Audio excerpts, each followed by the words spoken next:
muchos saludos a todos los que nos estáis siguiendo. Estamos en SEC 2024, el Congreso de la Salud Cardiovascular, el Congreso Nacional de la Sociedad Española de Cardiología. Si hay algunos temas candentes en este congreso, tenemos claro que la miocardiopatía hipertrófica es uno de ellos y mucho se está hablando en el congreso de todas sus implicaciones, y hoy en concreto ha tenido lugar una de las mesas más interesantes analizando las implicaciones de la muerte súbita en esta patología, cómo prevenirla y cómo enfocarla.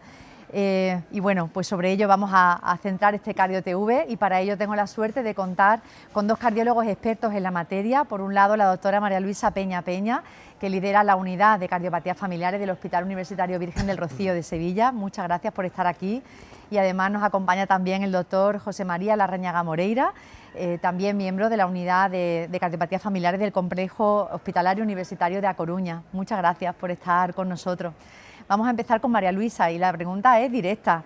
¿Qué factores utilizamos en la práctica clínica habitual para mejorar la estratificación de muerte súbita, el riesgo de muerte súbita en estos pacientes más allá de las calculadoras? Bueno, Nieves, pues la verdad que es una pregunta compleja. Hemos estado ahí una hora intentando discutirla y no hemos llegado a una conclusión, probablemente porque no es fácil, ¿no?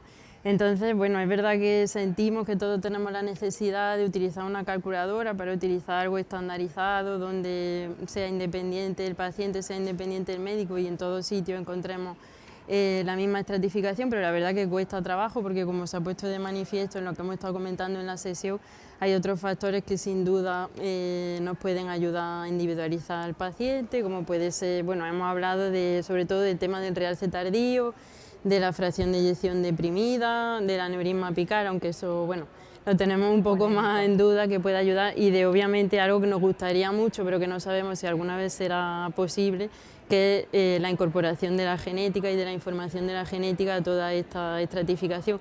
Quizá lo que nos queda más claro de lo que hemos hablado, de los factores adicionales a la calculadora, puede ser realce, yo creo, ¿no, Chema?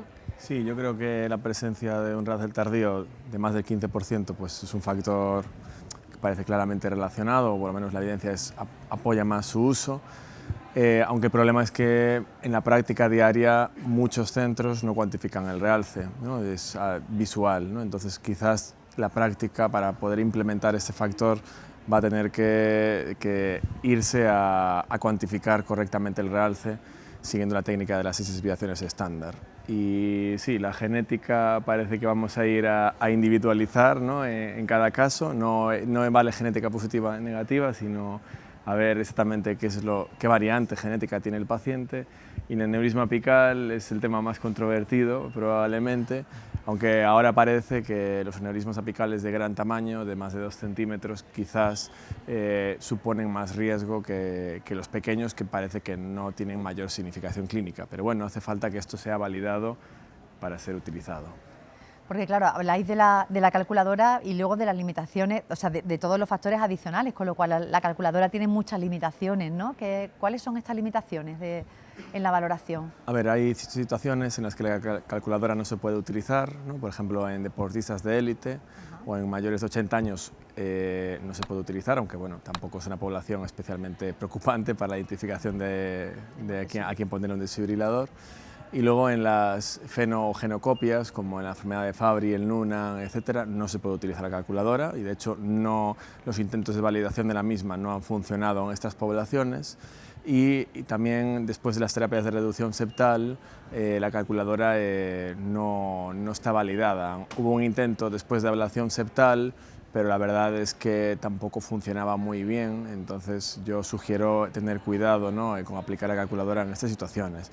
Y luego además la calculadora tiene una serie de particularidades a la hora de que no es solamente meter unos valores, sino que es saber qué valores meter, ¿no? ¿Verdad, María Luisa? Claro, las mismas variables muchas veces uno no sabe si contarlas o no contarlas, ¿no? Y en la sesión hemos estado hablando, claro, medir el grosor por eco pues no va a ser lo mismo que medirlo por resonancia, pero si tú encuentras mucha discrepancia, quizás estás utilizando el de la resonancia cuando eso no está validado para resonancia.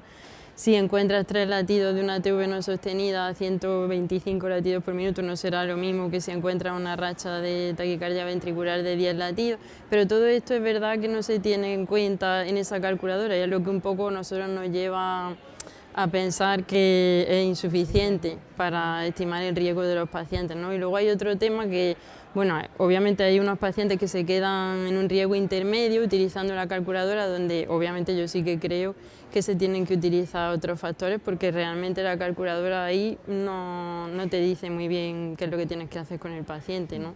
Ya es más discutible a lo mejor los de bajo riesgo, que si tienes un bajo riesgo pues ya es una opción, según tu experiencia, utilizar otros factores o quedarte en que por la calculadora tiene un bajo riesgo, que eso también puede tener sus limitaciones. Lo que parece claro es que nunca deberíamos utilizar uno de estos otros factores de riesgo que acabamos de comentar por sí solos, siempre en el contexto del paciente, de otros factores de riesgo y del valor de la calculadora. Y cuando la calculadora no se puede aplicar, que en estas situaciones que he dicho no se puede aplicar, pues utilizar estos otros factores de riesgo probablemente, y también el sentido común, por supuesto. Pero para mí tiene mucho valor las unidades de cardiopatías familiares y el trabajo que realizáis, está clarísimo. Y claro, me imagino que en este cambio de paradigma al que estamos asistiendo con la aparición de los nuevos inhibidores de miosina, los nuevos fármacos, hay varios ensayos puestos en marcha ahora mismo en los cuales estáis participando. En este contexto de nuevos tratamientos, supone una nueva limitación, ¿no? Me imagino, para la calculadora, ¿no? Claro, ¿Cuál es vuestra perspectiva en esto? En este contexto se nos complica todavía más el escenario, porque bueno, ya llevamos mucho tiempo discutiendo sobre el uso de la miostomía y de la relación sextal, la integración de eso en el score, que no está integrado, porque incluso, bueno, pero en ese caso es verdad que se hablaba también y se ha estudiado mucho el papel que puede tener una cicatriz por una intervención, ya sea percutánea o sea abierta, sobre el mismo sexto, la cicatriz que genera, que muchas veces las puedes ver en la resonancia. Estamos aquí diciendo 15% de resonancia y luego cuando ves lo que genera una miostomía, pues a uno le cuesta trabajo pensar que eso no induzca arritmias, pero en realidad eso no lo hemos llegado a concretar. Y ahora con este escenario de los inhibidores de la miosina, que bueno, la verdad que los que manejamos a estos pacientes estamos muy contentos de tener esta posibilidad, pero se nos abre otro reto por delante porque no sabemos realmente qué papel pueden tener en esto, pero lo que está claro que un paciente que se le aplica a la calculadora con un gradiente obstructivo de 150 y que ahora le pone un inhibidor de la miosina, pues se puede salir del riesgo que inicialmente uno había estimado solamente por ese tema del gradiente obstructivo. Entonces, pero bueno, aparentemente el paciente debería seguir teniendo el mismo riesgo, entonces la verdad que esto no se sabe muy bien cómo lo vamos a manejar.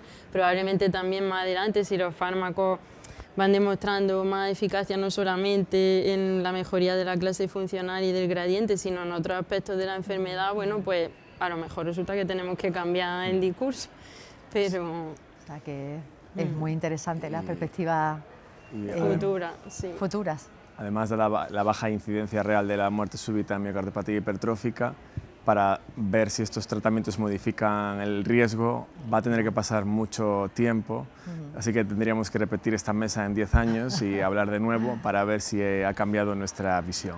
Pues cuenta con ello, José María, la repetiremos dentro de 10 años y os actualizaremos los conocimientos. Se nos acaba el tiempo, pero os pido brevemente un mensaje para llevar a casa. ¿Qué le diríais a nuestros oyentes sobre la muerte súbita y la prevención de la muerte súbita en miocardiopatía hipertrófica? Empezamos contigo, José María.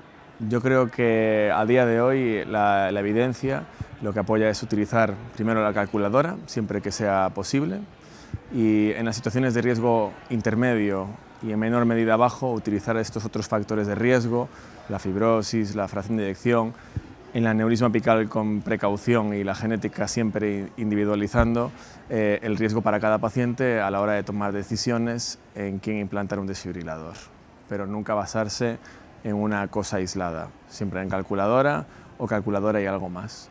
Perfecto. María Luisa, mensaje.